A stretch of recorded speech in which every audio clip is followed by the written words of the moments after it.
नारद मुनि जहाँ भी जाते हैं बस नारायण नारायण कहते हैं। नारद को तीनों लोकों में जाने की छूट थी। वह आराम से कहीं भी आ जा सकते थे।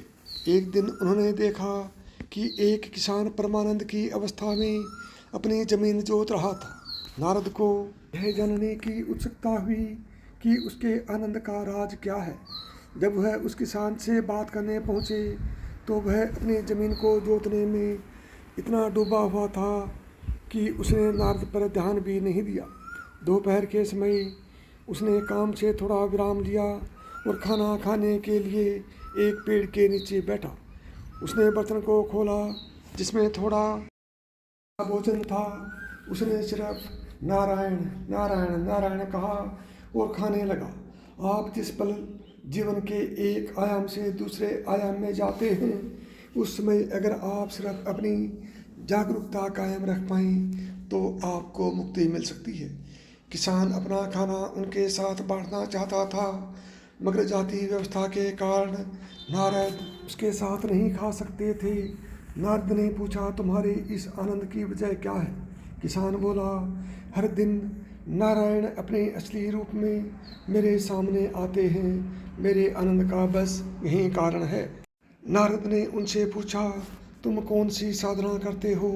किसान बोला, मुझे कुछ नहीं आता।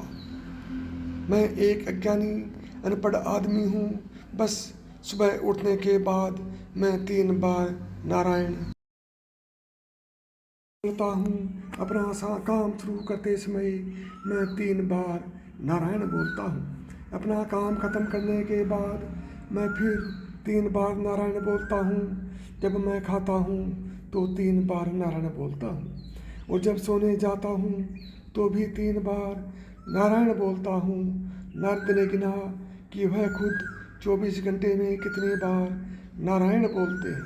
वह लाखों बार ऐसा करते थे मगर फिर भी उन्हें नारायण से मिलने के लिए बैंकुट तक जाना पड़ता था जो बहुत ही दूर था। मगर खाने, हल चलाने या बाकी कामों से पहले सिर्फ 3 बार नारायण बोलने वाले इस किसान के सामने नारायण वहीं प्रकट हो जाते थे।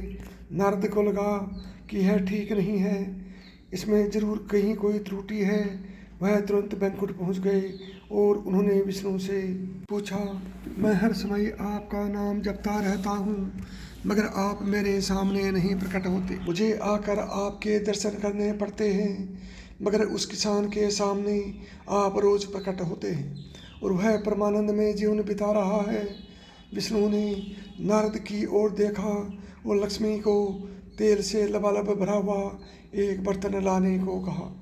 उन्होंने नारद से कहा, पहले आपको एक काम करना पड़ेगा।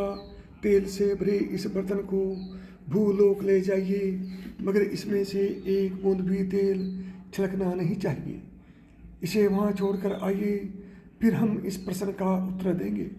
नारद तेल से भरा बर्तन लेकर भूलोक गए, उसे वहाँ छोड़कर वापस आ गए और बोले, अब मेरे प्रश्न का जवाब दीजिए।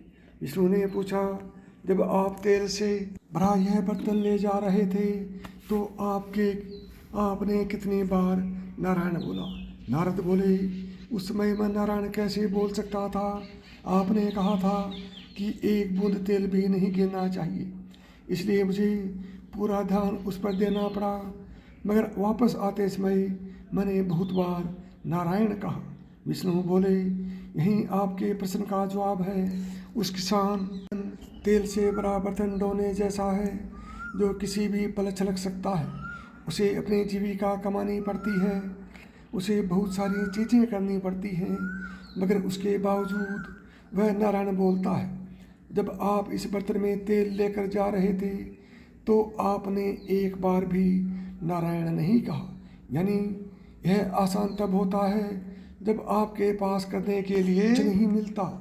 विशेष जो मनुष्य अपनी अत्यधिक व्यस्तता के बावजूद भी प्रभु की आराधना के लिए समय देता है, विपत्ति के अलावा अच्छे समय में ईश्वर को नहीं भूलता है, वह व्यक्ति ही ईश्वर का सानिध्य पाने का अधिकारी बनता है। नारायण नारायण नारायण।